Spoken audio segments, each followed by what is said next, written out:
Vous ne serez jamais le Messie de votre famille, vous ne serez jamais le Messie de vos amis, vous ne serez jamais le Messie de votre communauté, mais vous pouvez faire quelque chose afin que ces derniers-là puissent s'en sortir. Comment peut-on passer plus de 40 ans en Occident et rentrer bredouille en Afrique sans y même penser? Dans cette vidéo, nous allons démontrer pourquoi est-ce que beaucoup de personnes à la diaspora ne peuvent pas malheureusement retourner en Afrique ou pour vivre le restant de leur vie, ou ne peuvent même pas s'y installer parce qu'il y a eu plusieurs choses que ces personnes-là ont ratées dès le départ. Loin de là de pouvoir vous juger qui avez fait 20, 30, 40 ans en Europe, n'est pas réalisé quelque chose, mais il faut savoir que ce monsieur qui s'affiche à l'écran là, après avoir fait le tour des réseaux sociaux, est rentré bredouille en Afrique. Pour toi la jeunesse qui te trouve en Occident, il est très important de suivre cette vidéo jusqu'à la fin. Loin de là de tenir le monopole du savoir, du savoir-vivre en Europe et de l'objectif qu'il faut atteindre. Par contre, il est très important de pouvoir souligner plusieurs points. Quelles sont les différentes causes de l'échec de l'accomplissement de la diaspora en Afrique et quelles solutions apporter pour pouvoir être plus rentable, pour pouvoir établir un retour en Afrique bénéfique afin de pouvoir profiter de son retour, voire de l'expérience, voire de sa retraite ou vivre heureux lorsque nous allons rentrer en Afrique. Alors, cette vidéo est très capitale. Cette vidéo est pour toi qui viens de retrouver l'Occident. Toi seul sais par quel moyen tu es arrivé en Occident, que ce soit en Europe, je vais parler en Belgique, en France, en Allemagne, en Italie. Je vais parler aussi de l'autre côté de l'Occident, que ce soit aux États-Unis, peu importe. Mais toi, tu as quitté ton pays et tu es venu te chercher.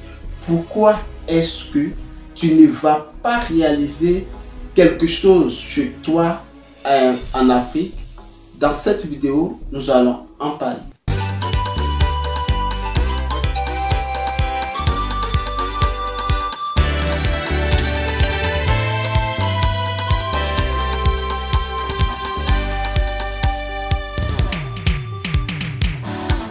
Beaucoup de personnes n'arrivent pas à épargner, beaucoup de personnes n'arrivent pas à réaliser ne serait-ce qu'un petit bien dans leur pays respectif à cause de plusieurs raisons. Notre société, dans laquelle nous vivons, est remplie beaucoup de problèmes de ce cas-là.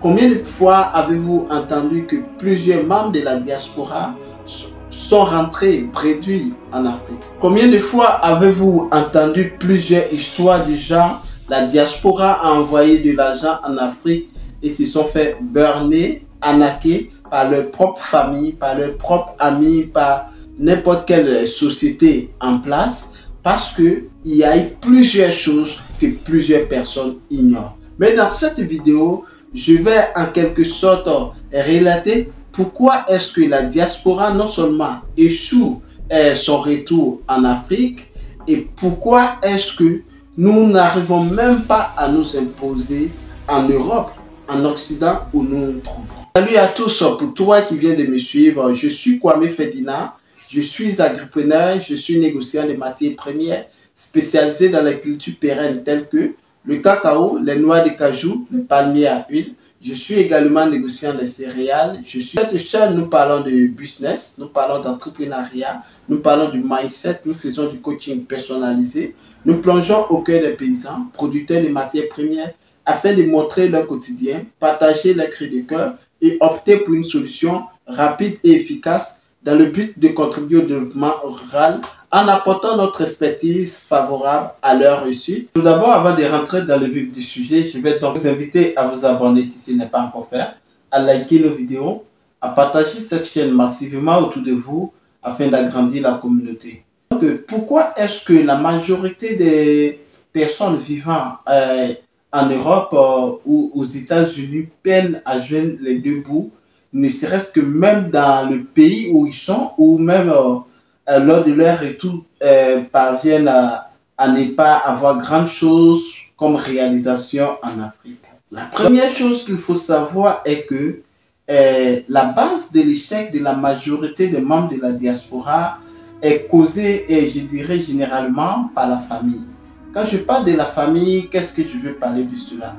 Ne soyez pas choqués, je sais que plusieurs personnes vont réagir, mais la majeure partie des membres de la diaspora dont j'ai eu à observer ce comportement-là est à cause de la famille.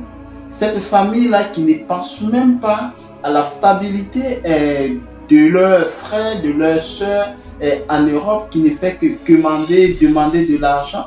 On sait que nous venons en Europe, bien vrai, la majorité, pour pouvoir être épanoui, pour pouvoir aider la famille au pays. Mais toi, la première des choses, lorsque tu arrives et que tu commences à travailler, la première des choses que tu commences à faire, c'est d'envoyer de l'argent à gauche, à droite. Non, telle personne a avalé la moitié, telle personne a avalé le clou.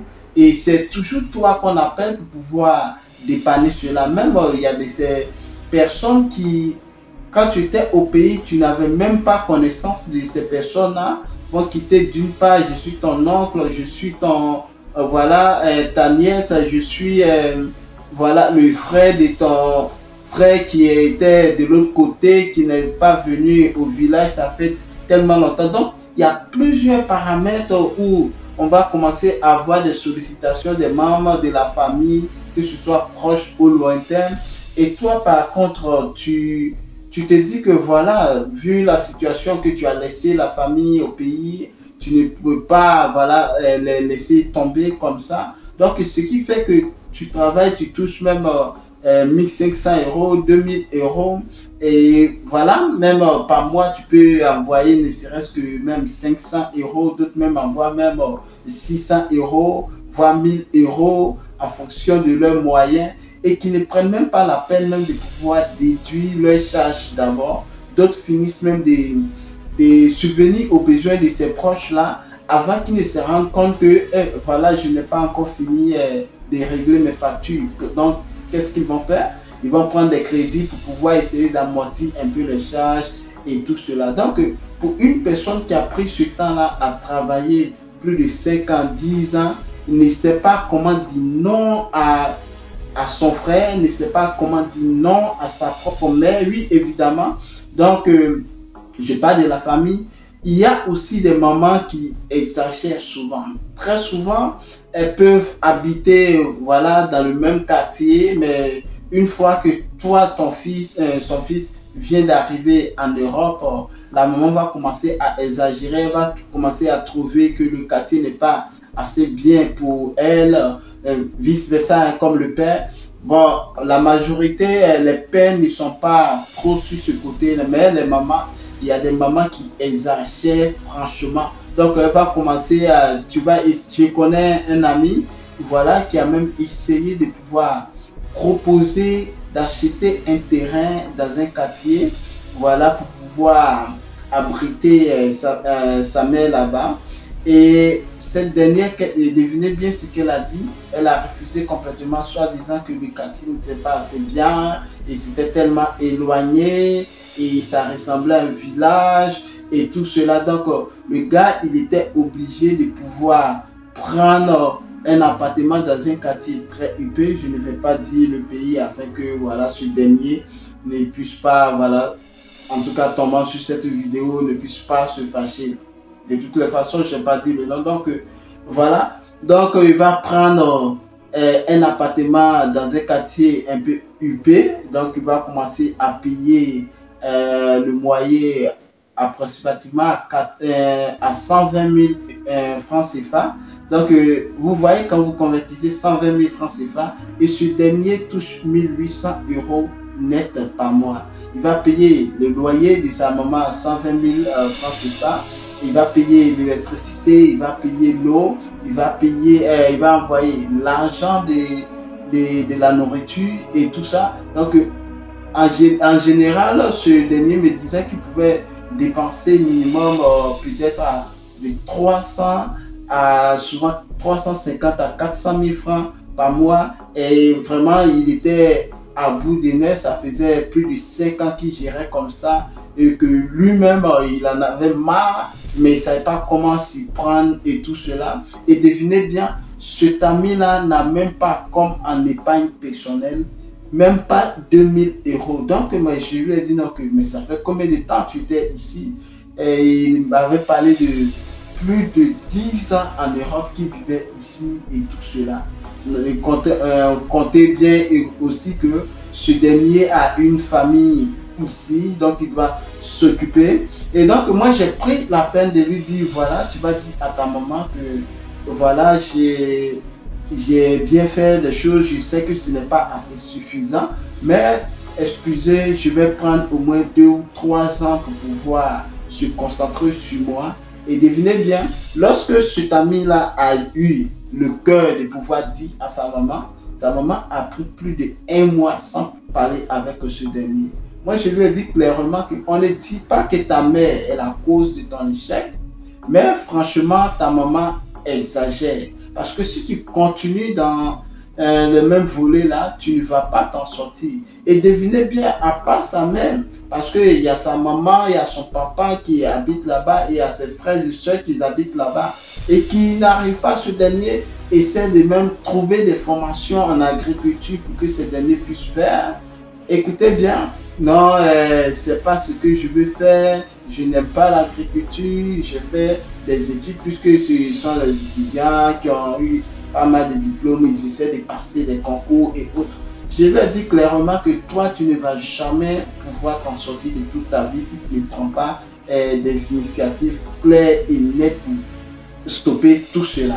Donc, la première des choses que moi, je vais te dire, si tu as une famille aussi agaçante, une famille aussi qui essaie de pouvoir te soutirer toujours de l'argent de telle manière, sans même compter, penser même à ton bien-être, sans même penser à quelle situation toi-même tu vis ici, sache que cette famille-là ne veut pas de ta réussite. Loin de là pour dire que vous devez couper les ponts entièrement avec votre famille, mais sachez trouver le bon moment, sachez trouver la bonne période, sachez trouver quel argument vous allez donner à votre famille pour pouvoir, voilà, vous-même concentrer sur vous. Donc, comme à l'affiche, on avait vu voilà, le vieux qui avait fait plus de 40 ans aux États-Unis et qui est rentré à la maison préduit, voyant évidemment voulant passer le restant de sa vie. Il est rentré trouver que ses parents, ses frères et sœurs dont il a envoyé de l'argent pour pouvoir réaliser, n'ont pas réalisé ce qu'il voulait faire. Donc la famille est très complexe. Chaque famille est très différente. Toutes les familles ne se ressemblent pas. Mais si tu as une famille, je dis toujours, qui te sollicite, même ne serait-ce que pour une petite migraine, sache que tu dois faire très attention, non seulement pour tes réalisations, et aussi pour la gestion financière. Alors, la deuxième cause de l'échec de la diaspora qui fait qu'ils n'arrivent pas à s'en sortir ou réaliser quelque chose chez eux dans leurs différents pays respectifs, c'est aussi les amis, les faux amis surtout. Les faux amis, cela peut-être doit être lié à la famille, mais je dirais qu'il y a certains amis qui, dont toi, quand tu étais au pays, quand tu étais en Afrique, ces derniers-là, ils sont venus à maintes reprises quand tu avais besoin de quelque chose. Quand tu avais besoin d'aide, ces amis-là étaient là. Et ces amis-là ont toujours été disponibles pour toi. Cette partie, veuillez m'excuser, mais si vous ne partagez pas le même avis, on pourra, voilà, en débattre en commentaire. Vous pouvez dire ce que vous en pensez de cela. Mais cet ami ou ces amis-là, lorsque tu as eu la première fois que tu es arrivé ici en Europe, ne serait-ce que petit problème, tu vas envoyer les 50 euros, les 100 euros, les 200 euros. Et lorsque tu n'arrives pas à répondre à leur message ou ils t'écrivent pour un besoin quelconque, tu n'arrives pas à répondre, commence même à déjà picoter dans ton dos en disant aux autres que voilà, il est arrivé en Europe, il a oublié tout ce que nous avons fait ici, il ne veut plus nous parler, il a vraiment changé et tout ça. Donc ces amis-là s'appuient maintenant sur les bienfaits qu'il t'avait fait lorsque tu étais au village ou que tu étais au quartier, au pays, pour pouvoir te soutirer de l'argent constamment. Donc, ces amis, je sais qu'ils t'ont aidé. Toi, tu me regardes. Je sais qu'ils ont été présents lorsque tu en avais besoin. Mais eux, ils ont besoin de toi maintenant. Mais ça fait plus d'1 an, ça fait plus de 2 ans que tu es disponible pour ces derniers-là. Est-ce que tu n'as pas au fond de toi, ne serait-ce que le ouf, j'en ai marre, je veux me libérer et dire quelque chose. Oui, tu peux dire cela. Tu peux dire que, ah, voici mes amis, je compte faire tel business, je compte investir dans tel business. Et si ça vous tient à cœur, aidez-moi pour que ce business-là, au pays que je vais installer, puisse se réaliser. Et si ces derniers-là compatissent et voilà, suivent l'idéologie de pouvoir faire ce business avec toi, sache que ces amis-là, ils t'ont fait du bien au moment que tu en as besoin, non pas parce que lorsque tu vas te retrouver dans une meilleure situation, tu puisses les aider parce qu'ils ont fait ça avec, comme on le dit, bon cœur. Mais s'ils refusent certains business que toi tu veux investir et attendre que chaque fin du mois, ma femme est enceinte, j'ai un enfant qui est malade, bro, aide-moi, j'ai besoin de 100 000, j'ai besoin de 200 000. Si tu continues dans cette pensée-là, laisse-moi te dire que tu vas finir, bro, tu ne vas même pas réaliser ne serait-ce que petite cabane chez toi en Afrique. Alors, dans la deuxième partie de cette vidéo, nous allons rentrer plus en profondeur. Pourquoi est-ce qu'il est très capital de pouvoir dire non? Car vous ne serez jamais le messie de votre famille, vous ne serez jamais le messie de vos amis, vous ne serez jamais le messie de votre communauté, mais vous pouvez faire quelque chose afin que ces derniers-là puissent s'en sortir. Donc, il y a plusieurs paramètres du jour dans le cas où voilà, la diaspora africaine n'arrive pas voilà, à investir, n'arrive pas à réaliser dans leur pays respectif. Prochainement, nous allons parler la base de l'échec de la diaspora, même sur le plan financier en Europe. Donc, j'espère que cette vidéo vous a plu. On se donne rendez-vous pour une prochaine publication. Sur ce, prenez soin de vous. À très bientôt. À météo. Ciao.